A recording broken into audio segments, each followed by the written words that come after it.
بسم اللہ الرحمن الرحیم۔ السلام علیکم ناظرین۔ بسم اللہ کی برکت کا واقعہ۔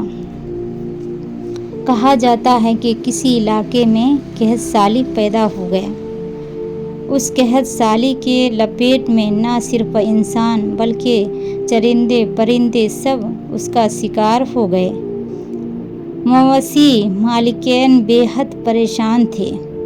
اس دوران ایک مسجد کے مولانا نے جمعے کے خطبے میں نہایت یقین کے ساتھ یہ بات بتائی کہ اللہ کا نام لے کر یعنی بسم اللہ پڑھ کر دریا کو حکم دیا جائے تو وہ بھی نافرمانی نہیں کرتا۔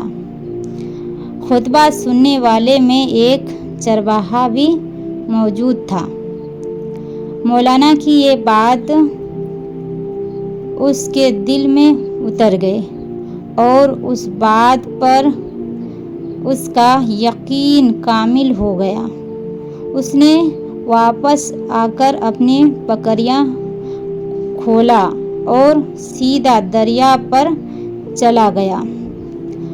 اونچی آواز سے بسم اللہ الرحمن الرحیم پڑھا اور دریا کو کہا وہ اپنے بکریاں چروانے کے لیے دوسرے پار جانا چاہتا ہے، اور اسے کہا کہ مجھے اپنے اوپر سے گزرنے دے۔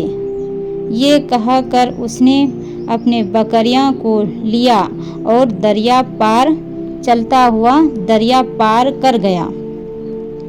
دریا کے دوسرے طرف کا علاقہ گھاس سے بھرا پڑا ہوا، درختوں کے پتے بھی سلامت تھے کیونکہ کسی کو یہاں تک آنے کی رسائی نہیں تھی۔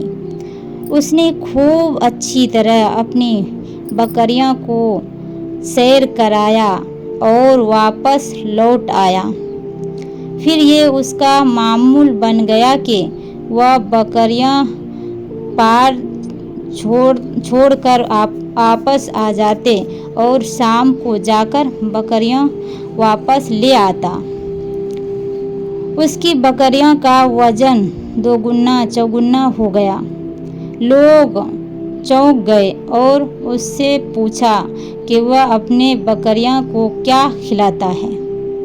وہ سیدھا سادہ اور صاف دل نوجوان تھا۔ اس نے صاف صاف بات بتا دی کہ جناب میں تو بسم اللہ الرحمن الرحیم پڑھ کر دریا پار چل کر اپنے بکریاں دوسری طرف چروانے لے جاتا ہوں۔ یہ بات سب نے سنی مگر کسی نے اس پر چرواہے کی بات پر یقین نہیں کیا کیونکہ یہ ناقابل یقین بات تھی۔ مگر بات ہوتے ہوتے مولانا صاحب کے پاس پہنچ گئے۔ مولانا صاحب نے اس چرواہے کو بلایا اور سارا ماجرا پوچھا۔ اس چرواہے نے مولانا صاحب کو ہی حوالہ بنا لیا کہ مولانا صاحب میں تو آپ کا شکریہ ادا کرنے والا تھا۔ آپ نے جمعے کے خطبے میں جو نسخہ بتایا تھا کہ بسم اللہ الرحمن الرحیم کہہ کر دریا کو بھی حکم دو تو وہ بھی انکار نہیں کرتا، تو میں تو بس آپ کی نسخے پر ہی عمل کر رہا ہوں۔ مولانا صاحب حیرت سے اس کے چہرے کو دیکھتے رہے۔ مولانا صاحب نے کہا بھائی صاحب ایسا بات تو ہم ہر جمعے میں کرتے ہیں، فقط ان کا مقصد لوگوں کا ایمان بنانا ہوتا ہے، مگر بکریاں والا ڈٹا رہا کہ میں تو بس بسم اللہ کہہ کر پانی پر چلتا ہوں اور بکریوں سمیت پانی پر چلا جاتا ہوں۔ آخر کار مولانا صاحب نے صبح خود یہ تجربہ کرنے کی ٹھانی، جسے دیکھنے چرواہے سمیت پورا علاقہ بھی آ گیا۔ مجمع زیادہ تھا۔ مولانا صاحب نے 1-2 بار سوچا کہ انکار کر دوں کہ کہیں ڈوب نہ جاؤں، مگر وہ جو مولانا صاحب کو کندھے پر اٹھا کر لائے تھے اب بھی جوش و خروش سے اللہ اکبر نعرہ لگا رہے تھے اور مولانا صاحب کے حق میں تعریفیں کر رہے تھے۔ آخر کار مولانا صاحب نے اپنے ڈر کو دور کرنے کے لیے ایک رسی منگوایا۔ پہلے اسے ایک درخت کے ساتھ باندھا، پھر اپنے کمر کے ساتھ باندھا، پھر ڈرتے ڈرتے ڈھیلے ڈھیلے بسم اللہ پڑھا اور دریا پر چلنا شروع ہو گیا، مگر پہلے پاؤں ہی رکھا تھا کہ پانی میں گر گئے۔ مولانا صاحب ڈبکیاں کھانے لگا اور پانی کی بہاؤ میں بہنا شروع ہو گیا۔ لوگوں نے کھینچ کھینچ کر باہر نکالا۔ مولانا صاحب کی اس حرکات نے چرواہے کو پریشان کر دیا کہ مولانا صاحب کی بسم اللہ کو کیا ہو گیا ہے، کیونکہ اس کا یہ روز کا معمول تھا۔ اس کے اپنے یقین میں کوئی فرق نہ آیا۔ اس نے بسم اللہ کہا کر بکریوں کو پانی کے طرف اشارہ کیا اور خود ان کے پیچھے چلتا رہا۔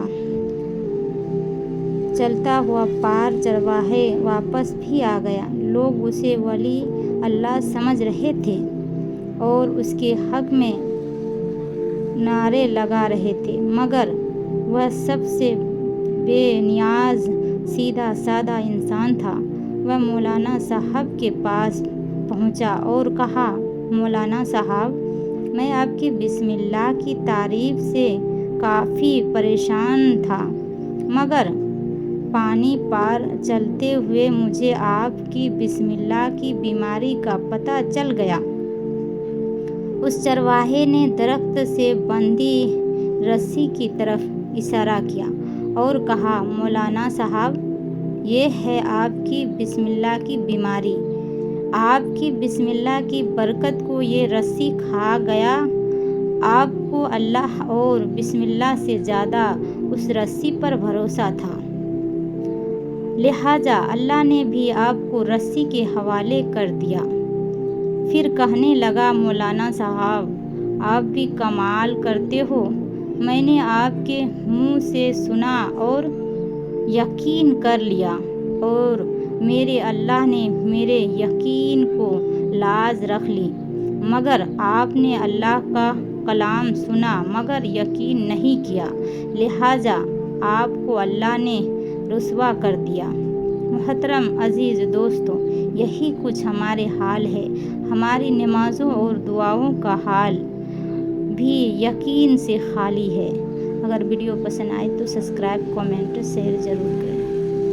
شکریہ۔ Thanks for watching the video.